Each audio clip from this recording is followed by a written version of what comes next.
कुछ समय पहले चर्चित रही एक फिल्म जिसका नाम पद्मावती था। तो कहते हैं उसकी कहानी रियल है, जो कि एक सच्ची घटना पर आधारित है, सच्ची कहानी पर आधारित है। जैसा कि उस फिल्म में दिखाया गया है कि अलाउद्दीन खिलजी ने राजा रतन सिंह से सिर्फ और सिर्फ लड़ाई इसलिए लड़ी थी ताकि वो पद्मावती को पा सके, हासिल कर सके। जैसा कि फिल्म में दिखाया गया है, राघव चेतन के निकाले जाने पर वो अलाउद्दीन को जाकर बताता है गुस्से में, ताकि वो राजा रतन सिंह से बदला ले सके। अलाउद्दीन को जाकर बताता है सब कुछ, और अलाउद्दीन शर्त रखते हैं कि अगर जैसा तुमने मुझे बताया है पद्मावती ऐसी है, और अगर ऐसी ना हुई तो आपकी गर्दन काट दी जाएगी। सच्चाई यही है जो फिल्म में दिखाई गई है। क्या यही कारण था अलाउद्दीन खिलजी के आक्रमण करने का? यही कारण था कि उन्हें पद्मावती चाहिए थी? सो आइए जानते हैं सच्चाई क्या थी। मेरा नाम है जैन और आप देख रहे हैं वाइट इज जैन 2.0। अपने चाचा जलालुद्दीन की हत्या हो जाने के बाद अलाउद्दीन खिलजी ने दिल्ली सल्तनत संभाली। हालांकि एक सच्चाई यह भी है कि उसका शासनकाल आसान नहीं था, वो चुनौतियों से भरा हुआ था कि हिंदू और राजपूत शासक लगातार विद्रोह कर रहे थे। अलाउद्दीन खिलजी को लगा कि इससे मेरी पावर, मेरी ताकत कम हो सकती है विद्रोह से। उसने राजपूत शासकों की तरफ, चित्तौड़गढ़ की तरफ रुख किया। ठान लिया कि मैं इस पे विजय करूंगा ताकि जो भी विद्रोह कर रहे हैं वो विद्रोह ना करें। हालांकि अलाउद्दीन खिलजी ने ठान तो लिया था कि चित्तौड़गढ़ के किले पर मुझे विजय करनी है, विजय हासिल करनी है, लेकिन ये इतना आसान नहीं था।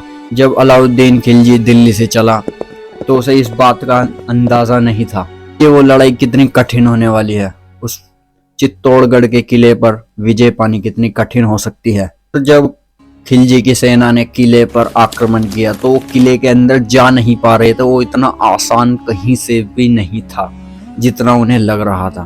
तो कुछ समय बाद थक हार कर वहीं डेरा डालकर शांत होकर बैठ गए। चित्तौड़गढ़ की आवाजाही पर उन्होंने एकदम रोक लगा दी।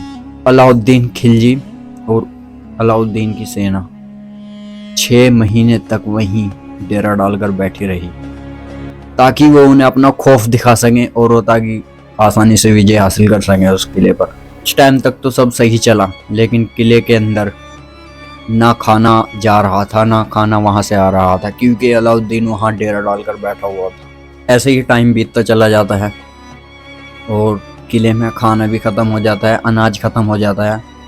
तो ऐसे में राजा रतन सिंह जो उस किले के राजा थे, उन्होंने अपनी प्रजा को संभालते हुए, अपनी प्रजा को देखते हुए, उनकी फिक्र करते हुए कि कोई भूख से ना मरे, कोई प्यास से ना मरे, उन्होंने आखिर में आकर अलाउद्दीन से युद्ध का ऐलान कर दिया। राजा रतन सिंह और अलाउद्दीन के साथ भीषण युद्ध हुआ और राजा रतन सिंह और उनकी सेना अलाउद्दीन की सेना के आगे नहीं टिक पाई और आखिर में राजा रतन सिंह मारे गए अलाउद्दीन खिलजी से। तो बात निकल कर ये आती है, क्या सच में अलाउद्दीन खिलजी ने पद्मावती के लिए अटैक किया था? जानते हैं कुछ फैक्ट्स कि क्या थी वो वजह। क्या पद्मावती सच में थी या नहीं थी, या एक काल्पनिक कथा है, या फिर सच है? तो क्या सच है? इतिहासकारों के मुताबिक सन 1303 26 अगस्त रानी पद्मावती ने काफी दासियों के साथ जौहर कुंड में खुद को आग के हवाले कर दिया। मलिक मोहम्मद जायसी ने सन 1540 में पद्मावत की किताब में जौहर का जिक्र किया है, और बेहद सी किताबें और हैं ऐसी जिसमें उस जौहर का जिक्र है। ऐसा कहा जाता है रानी पद्मावती इतनी खूबसूरत थी कि उनकी किस्से और उनकी बातें उस समय बहुत हुआ करती थी, और काफी किताबों में ये लिखा है। लोगों का ये भी मानना है कि अलाउद्दीन खिलजी ने राघव चेतन की बातों में आकर रानी पद्मावती के लिए उस किले पर चढ़ाई की। डॉक्टर गोपीनाथ शर्मा के मुताबिक खिलजी के आक्रमण करने की असली वजह रानी पद्मावती नहीं, चित्तौड़ का वो किला था। इस किले की व्यापारिक महत्ता बहुत थी। गुजरात, मालवा, मध्य प्रदेश, सिंध आदि के रास्ते चित्तौड़गढ़ के किले से ही निकलते थे। इसीलिए अलाउद्दीन खिलजी ने सोचा, अगर मैं इस चित्तौड़गढ़ के किले पर विजय हासिल कर लूंगा तो ये सब मेरे हाथ में होंगे। अगर आप रानी पद्मावती नाम से सर्च करते हैं गूगल पर कि क्या वो सच थी या एक काल्पनिक कहानी थी, सो गूगल का ये रिव्यू एक ही आएगा कि वो काल्पनिक कहानी थी।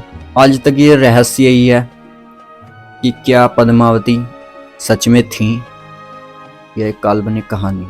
बाकी कुछ का ये मानना है कि वो सच में थी, क्योंकि रानी पद्मावती का जौहर कुंड भी एग्जिस्ट करता है जो कि चित्तौड़गढ़ में ही है, और वो कुछ पहले ऐसा दिखता था और अब वो ऐसा दिखता है।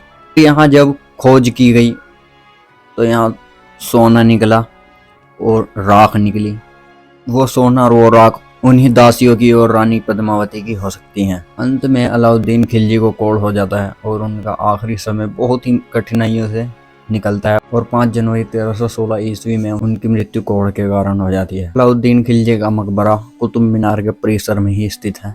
ये थी कहानी अलाउद्दीन, पद्मावत और राजा रतन सिंह की। मिलते हैं आपसे किसी अगली वीडियो में और अगली कहानी पर। तब तक के लिए यू कुड डू एनीथिंग।